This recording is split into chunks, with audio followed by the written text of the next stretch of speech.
What's up mga kamaster? Isang mapagpalang araw po sa ating lahat at welcome back na naman po sa aking YouTube channel. For today's video mga kamaster, bali mayroon naman po akong ibabagi sa inyo at kunting i-share na video, kunting kaalaman mga master. Bali ang gagawin ko pala ngayon mga kamaster ay magre-repair ng restoration ba or magre-repair ng reverse trigger mechanism. So para na rin may tip din kayo para yung mga kaya pang ayusin na trigger at kaya pang repairin ay hindi natin masasayang at maaari pa natin mapakinabangan ulit.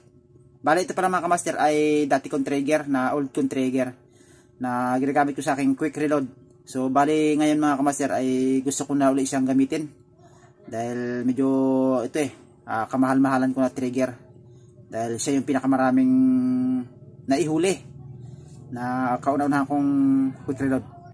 Siyempre mga kamaster, bago po natin umpisa nating video sa araw na ito ay sa mga bago pa lang po sa channel ko, kung hindi pa po kayo nakapag-subscribe, maaaring pakisubscribe na rin po mga master. At malaking tulong na rin po sa akin yan bilang isang small vlogger. Pakilike nyo na rin po mga kamaster at pakishare nyo na rin po kung nagustuhan nyo po yung video. Yan, maraming salamat po. Umpisa na po natin mga master. Let's go!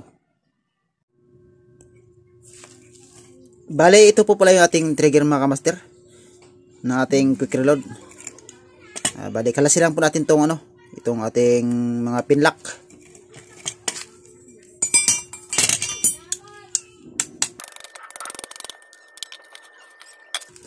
Ito po siya mga kamaster.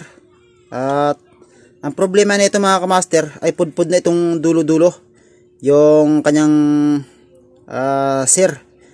Kung makikita nyo mga kamaster, ayan pudpud na siya, pantay na siya, matalas na yung magkabilang gilid, ibabaw at saka ilalim. At yun nandito sa likod ng ating lever o gatilyo niya doon ay pudpud na rin. Kaya kuminsan kapag nire-reload natin ay kusa na siyang nag-release sa lakas ng guma, kahit hindi natin siya kalabitin ay kusa siya nagre-release dahil dito mga kamaster. So ito yung ating re-repair ngayon, ipapakita ko sa inyo mga kamaster. Yan, bali kalasin na natin itong pinlock niya mga master.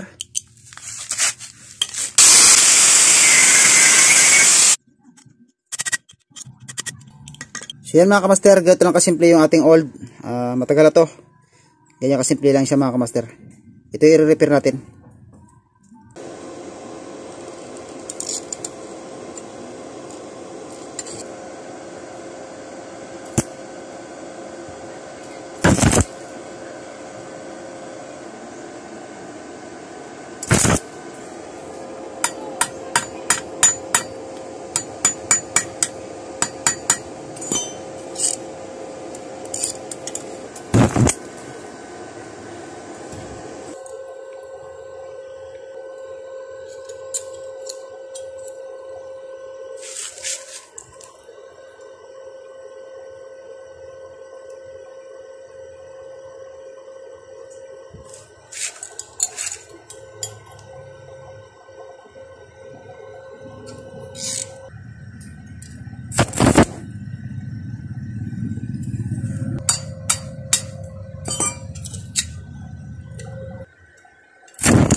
So yun mga kamaster, dahil naispatan na natin at sakto na yung ating nilagay na spot.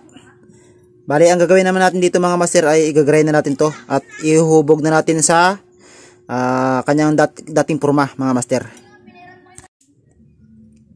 Yan mga kamaster, bali i-grind na po natin itong gilid, ang kabilang gilid at saka dito sa likod para pumantay mga master.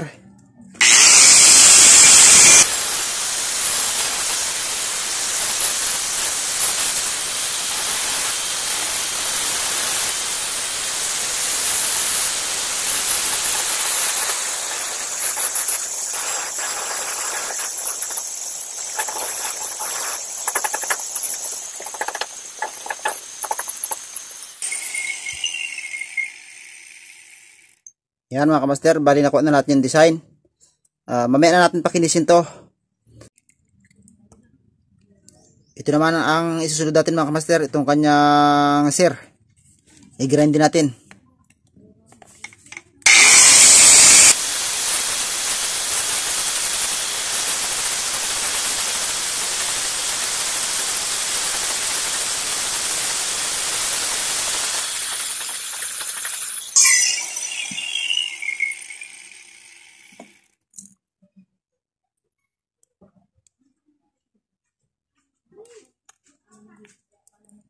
So yan mga kamaster, bali pala mga kamaster ay ibibig size ko na rin itong ating butas na ating sir para magiging standard na lang ating mga pinlock.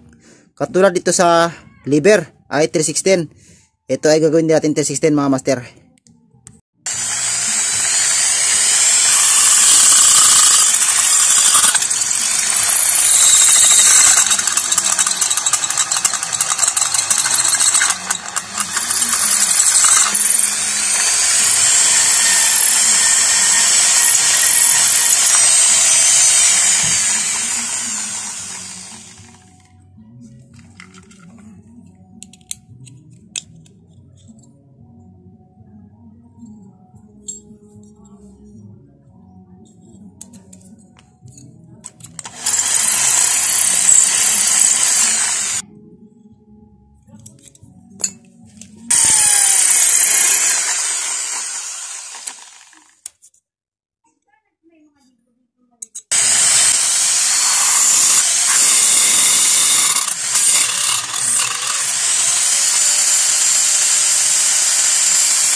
So, ito na mga kamaster. Bali, sukat na. At sigo-sigo na Yan. Okay na yan mga kamaster. Bali, dito pala mga kamaster ay medyo i-remodel ko ng konti dito. Para medyo lagyan ko ng paumbok na lang. Ikakat ko itong harapan.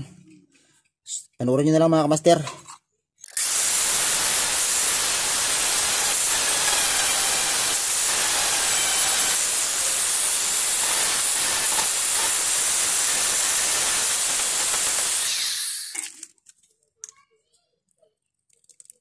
Yan na siya mga kamaster. Ganyan yung naging forma niya.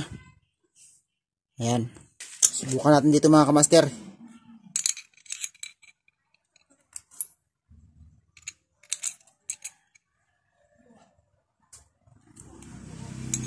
Tapos ng isa.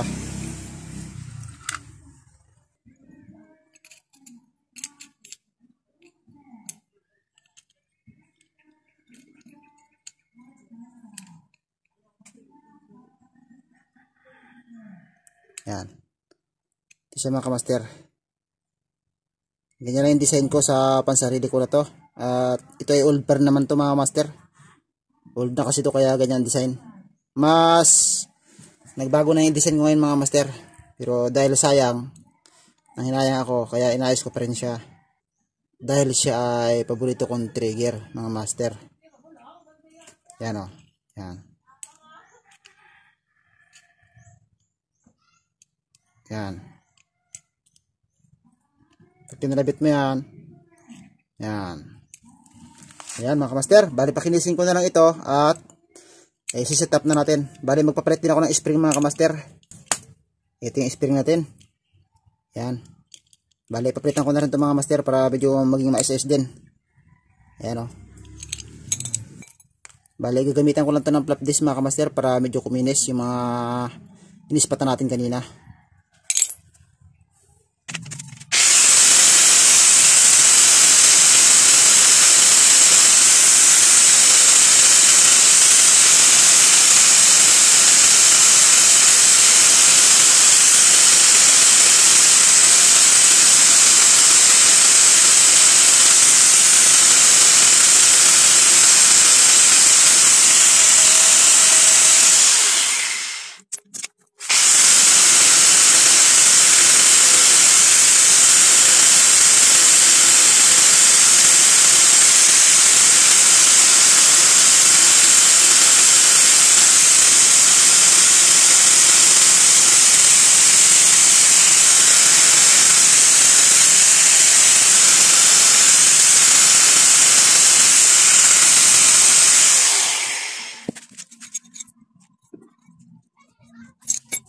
yan. Dahil bibigas na, makinis na. Ito naman master, ay kapis na ito bago bago.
So yun mga kamaster, so ganun lang kasimple mag-repair ng problema nyo sa mga trigger nyo kapag medyo naupod na yung napudpod na yung mga dulot-dulo.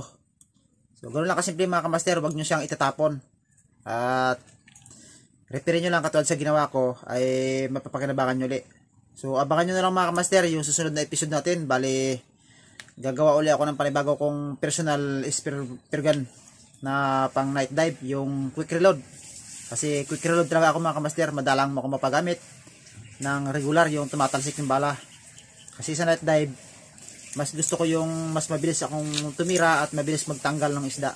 Kaya susunod na episode ay gagawa ko nito. Gagawin natin to. Bali 60 cm yung gagawin ko mga kamaster na pang personal. Yan. So yun mga kamaster, so hanggang dito na lang po muna ang ating tutorial sa araw na to. Sana ay nagustuhan nyo yung video at sana ay may natutunan po kayo mga kamaster. Siyempre bago tayo matapos, shoutout muna kay Kamaster Jubert Villamor. At siyempre sa mga tropa niya rin dyan. Sa lahat ng solid supporter ko, shoutout po sa inyo lahat. Maraming salamat po sa inyo lahat. See you next episode and God bless to all. Salamat. Bye bye.